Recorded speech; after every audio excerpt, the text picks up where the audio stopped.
very beginning, the one who first told me about the children. She chose them, and she hovered over her bookcase and came out with the right ones that were appropriate for me.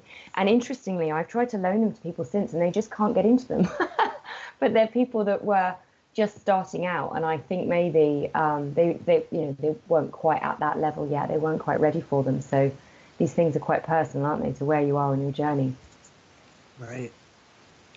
Have you been? But no, it's go not ahead. something that we've done at home with the children anyway. No. The occasion I mentioned to you when I stood on a stage, and I brought somebody through. Someone's mother came through, and I was able to see her and so on. I was able to. My body shape changed to me. I grew in size by about double, and my entire facial features changed and everything. So I felt different in myself. But no, other than that, no. So you were still cognitive that you were there. Exactly. Okay. Yeah, they say it can doing that, a lot of that can promote rapid aging or damage internally. Now, I can't tell you. I can't point to any specific science on that. That's just what I've read from other paralogians out there, and other psychics that talk about it. I know. Right, but it could also lead to possession. Well, that's true too, because you're opening yourself up, and if something comes in that was never human. Right, because when something comes in, you're out. You have no idea what's going on until you come back, and it should be one of those things where people out there usually have people in the room to tell them what happened while they were gone. Right, they have assistants that can bring them out of it if it gets all weird or violent or whatever. Have you been able to contact with other metaphysically minded people in the UK? There are some brilliant psychics and paralogians, plus the Society for Psychical Research. Oh, yeah. Yes. No, because we've kept pretty much under the radar, to be honest, up until now.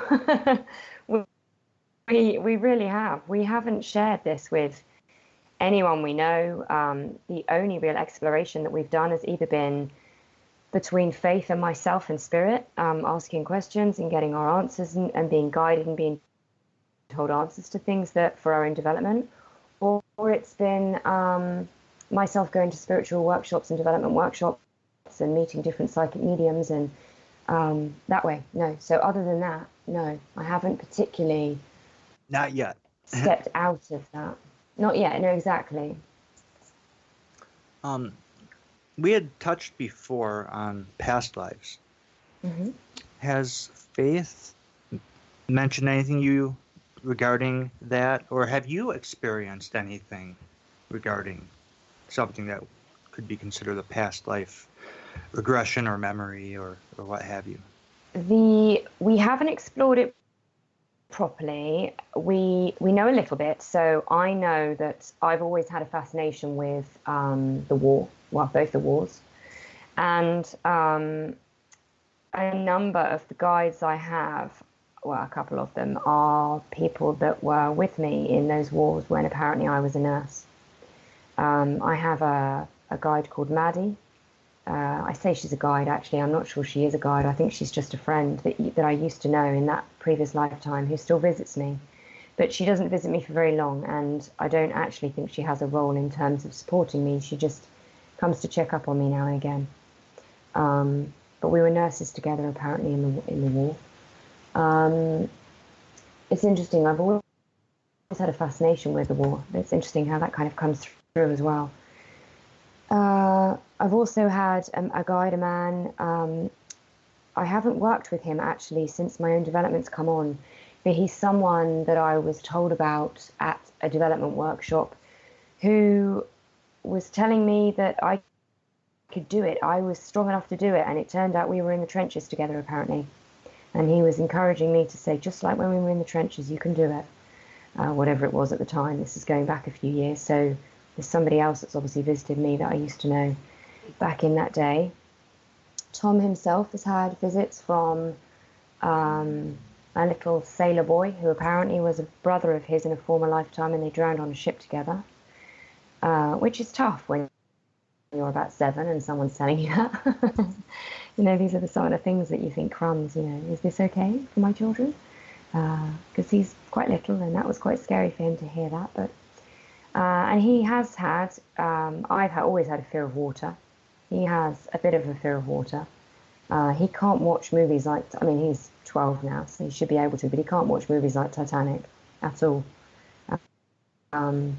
So he will swim quite happily, but anything like that, he can't watch it. He's way too sensitive to watch anything like that. And in terms of past lives for faith, I don't know.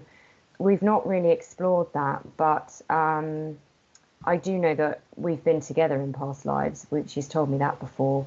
I definitely various occasions. You know that there are some good resources I can recommend as far as books. I don't know if you're familiar with Edgar Cayce or not. No, not He actually has a book on reincarnation called Edgar Cayce on reincarnation. And he talks about the whole thing. He talks about accessing the Akashic records. It's one of those, it's like pretty much a handbook for reincarnation. Yeah. And then if you follow TV, you can probably on internet, you could probably find it maybe even on regular TV. It's called Ghost Inside My Child. That deals with families whose children who have actually experienced reincarnation and will actually go to the point of going to the place where they were buried in a former life, or connecting with people. And it's an amazing show. We've had more actually from my nephew. I have a little nephew. He's only 3. We've had a lot out of him about reincarnation and about his past lives. He's talked about countries he's lived. He's talked about his other mummy and daddy. He's talked about his other siblings. He's talked about incidents that happened to him that were quite frightening for him in those lifetimes. And he, a bit like with faith, actually, it generally only happens at bedtime, as his mum's tucking him into bed. He'll come out with things, and share. And she's got a job to sort of listen to him. He sort of whispers it to her. But it's amazing, some of the detail in what he tells her, some of the places that he mentions, and you think, well, he's 3, he can't possibly know that place. Describes how his father died and what happened, and we've had quite a bit from him. That's another thing children seem to be able to connect with better than adults. Yeah, and sure. that is the past life. Yeah. And they've been able to even, there was that one case from Israel. Oh my.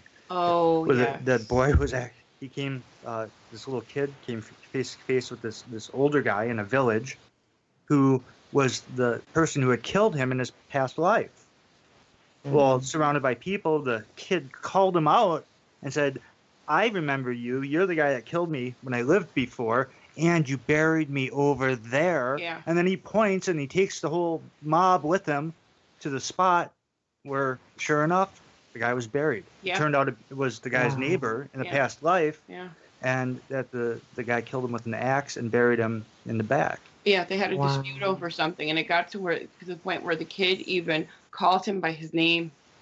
Yeah, amazing. I was just a little kid too. Yeah. So. Yeah, it is. It's just I love all of those stories. I just think they're just incredible, so incredible. But I think you should look into Edgar Cayce. You could find him on the internet just by doing like a run-of-the-mill search. I mean, he was a phenomenal medium. Yeah, he's known as a healer too. Yeah. In fact, psychic healer.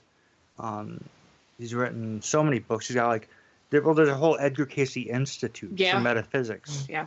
Where they have like all of his volumes. There's like 14,000 readings, so much. or right. And he was one of the most accurate psychics too. And he was from like the 40s, way back, Yeah. But yeah, amazing guy, and a lot of good material. They even called him the sleeping prophet at one point. Yeah, and there was one point in our library's history where we had more books on Edgar Cayce, I think, or topics, that had to do with him. I think that's balanced out since then, but yeah. I love it. Yeah, I will definitely look into it. Thank you. Yeah, it's like I said, I love learning, so it would be amazing to just read more. It'd be great. Another thing is astral projection. Have you or your children experienced anything like that? No.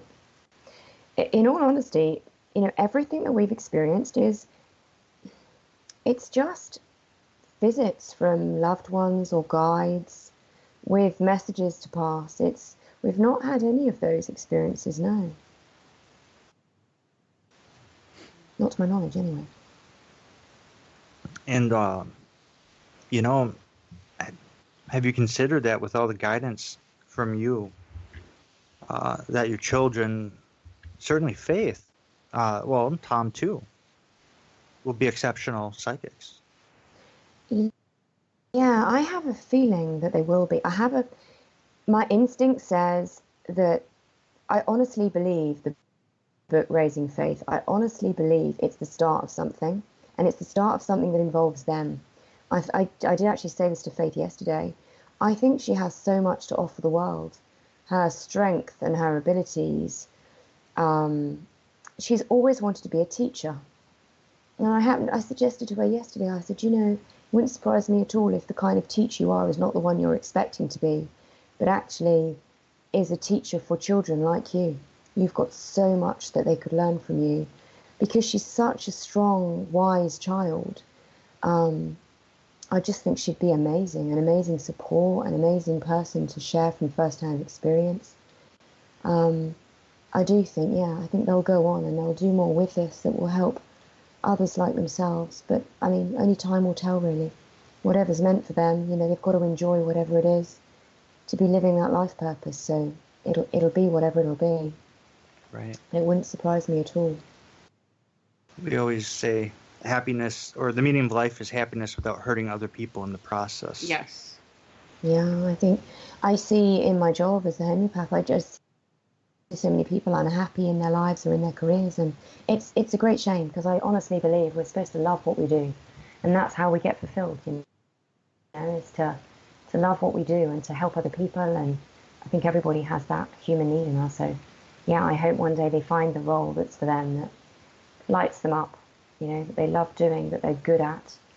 They've got expertise. With your background in homeopathic medicine, for example, our shaman, our one of our members in the society here in the States, he's also a herbalist. My sister is also a Western herbalist. Went through the course, the classes and all that, and became certified. Both of them are very spiritual people. Now with Don,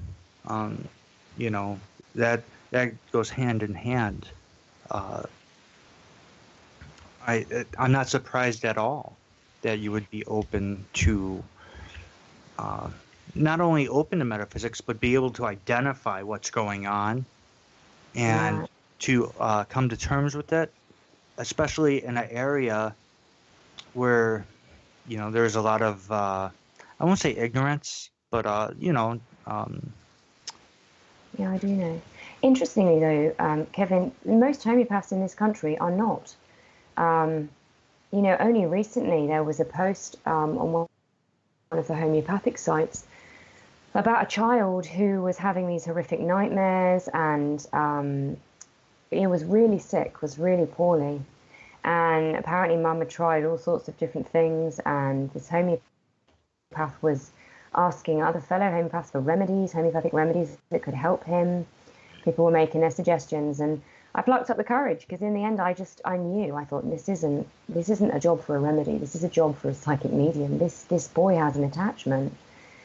And I tried to suggest this, and I trod very carefully, and I said, look, I know this is going to require an open mind, but I would also strongly suggest you consider mentioning to the mum about getting this child to a psychic medium to get him some help. There's a strong chance he has an attachment. And oh my goodness, the comments I got back from fellow homeopaths, where they just thought I was barking mad, they weren't that open to it at all. I had a few likes, but mostly people just saying we'd look like a bunch of muppets if we said that. It would discredit what we do. And I thought, wow,